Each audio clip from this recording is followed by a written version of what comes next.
Olá, como você está? Eu sou a Gi e hoje vamos conversar sobre Herdeiras do Mar da Marilyn Brett.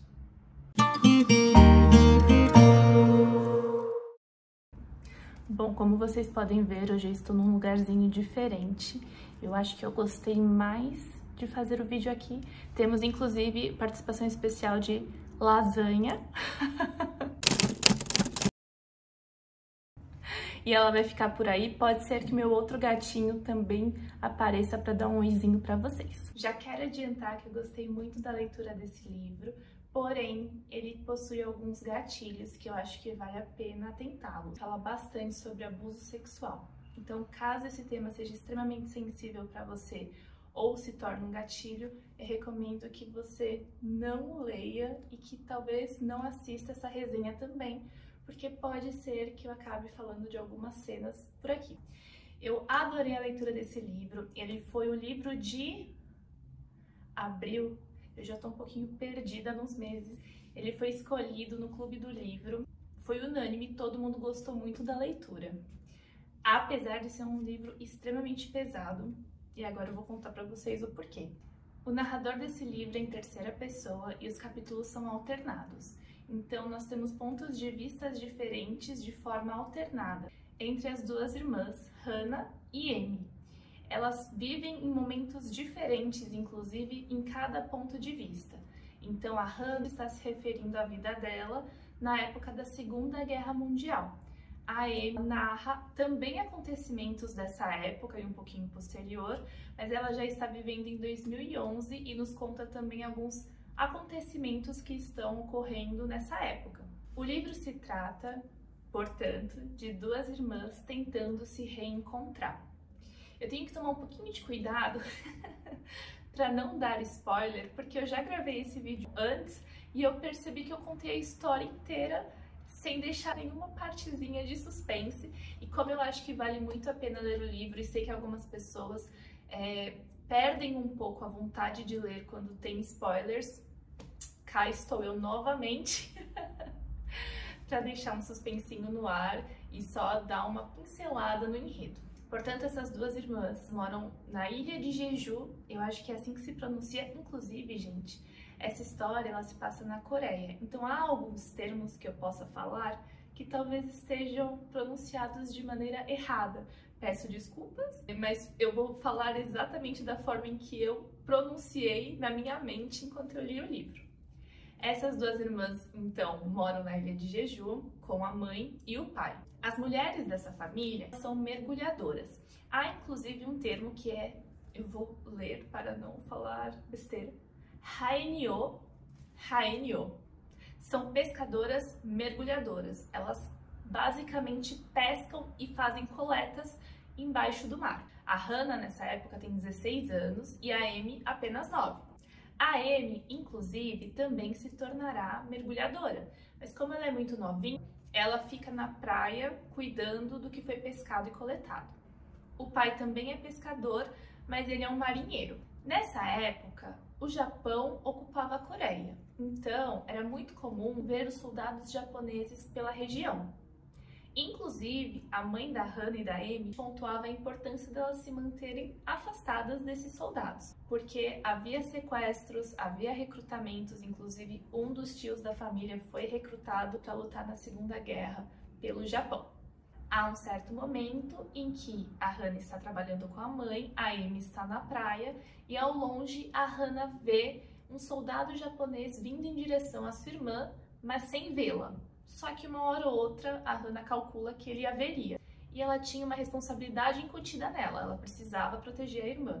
Quando ela o vê, ela sai correndo em direção à irmã para chamar a atenção do soldado e impedir que ele leve a Amy.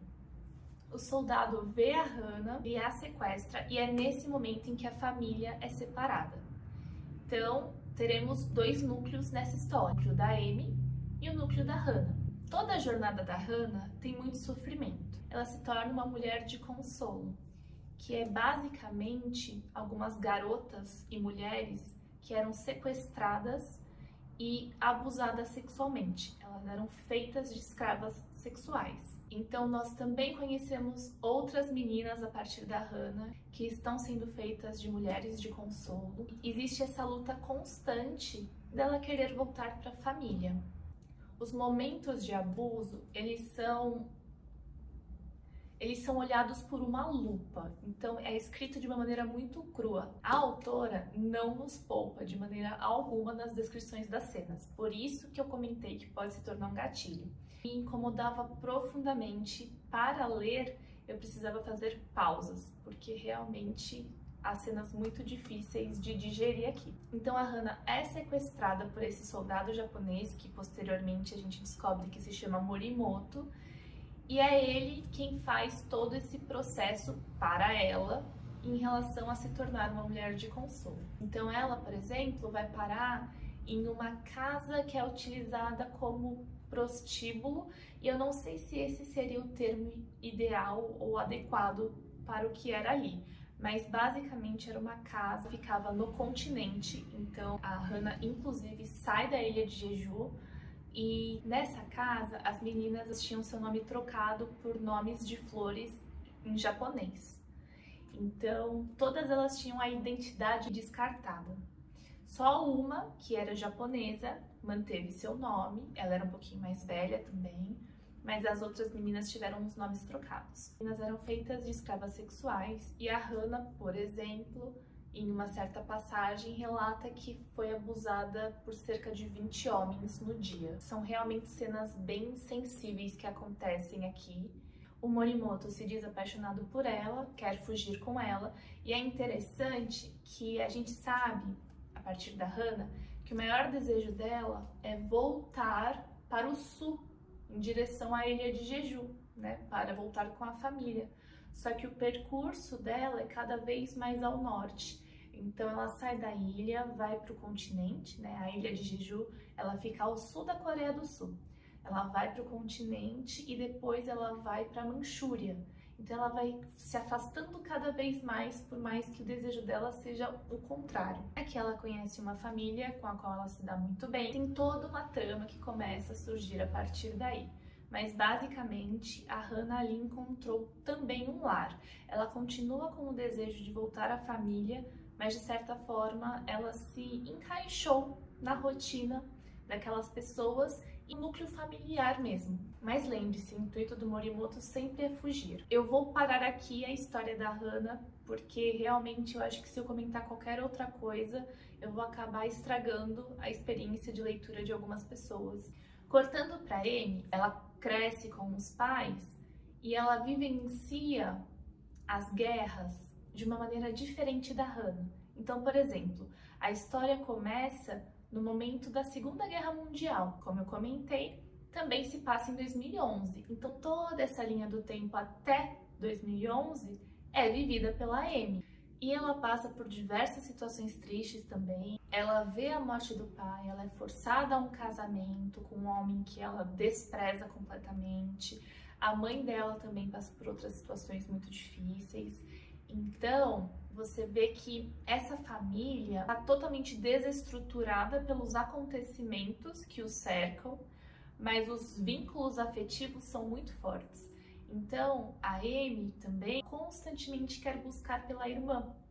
E em 2011, inclusive, ela está indo para a capital da Coreia do Sul porque ela tem uma passeata em homenagem às vítimas feitas de mulheres de consolo. E ela acredita que a sua irmã passou por isso e nessas manifestações ela busca constantemente a irmã. Então, se eu puder resumir, esse livro ele é sobre a busca pelo reencontro. Esse reencontro acontece? Eu não vou dizer. Porque assim, gente, esse livro, ele foi bem difícil de ler. Ele é extremamente fluido, não tem... A dificuldade não está na escrita, não está na dinâmica, não está nos personagens, exceto o Morimoto, que é insuportável. Está realmente na dor que essas personagens passam. Só que o que me fez continuar lendo, e eu realmente devorei esse livro, foi essa esperança delas se reencontrarem. Então, termino por aqui os comentários do enredo. Pontos que eu acho interessante ressaltar para vocês. Na Coreia do Sul tem uma estátua que se chama Estátua da Paz. Eu vou colocar uma imagem aqui para vocês verem, caso vocês não estejam conseguindo ligar a imagem com o nome.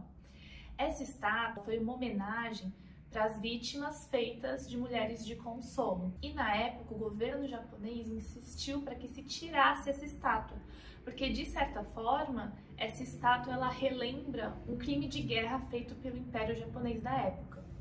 E existe uma passagem aqui, deixa eu ver se eu encontro, que fala um pouquinho dessa estátua, tá na página 154. É logo no comecinho de capítulo.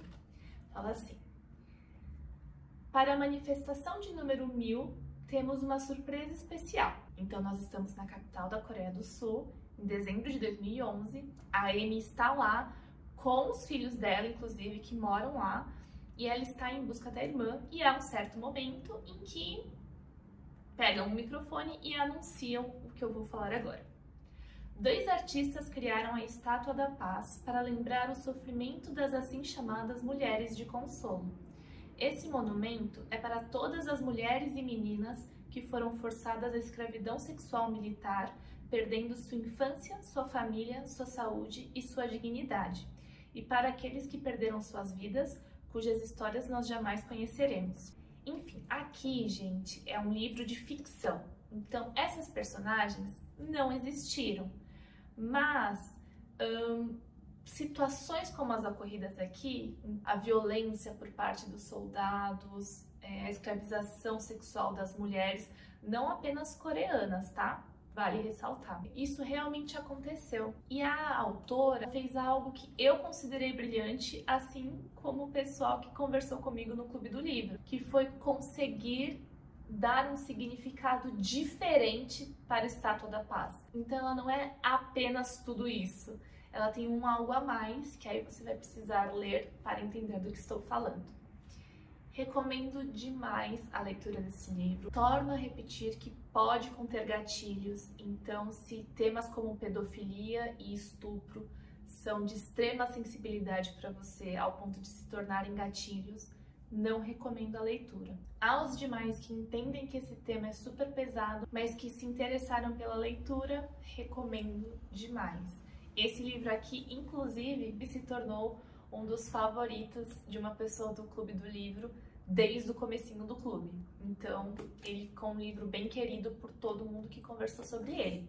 Não tem como não se encantar pelas irmãs. Os capítulos da Amy realmente eram respiros, apesar de conter também um peso importante. Os da Hannah eram bem difíceis de serem lidos, mas existe toda essa esperança do reencontro e de um final, quem sabe, feliz para elas, certo? Deixe essa dica aqui para vocês, me contem nos comentários se vocês já leram ou pensam em ler esse livro. Beijos e beijinhos e até a próxima! Esse é o risotinho. Ele não quis aparecer nas câmeras, mas ele ficou pertinho aqui. E a lasanha ficou dormindo aqui do ladinho, do jeitinho dela.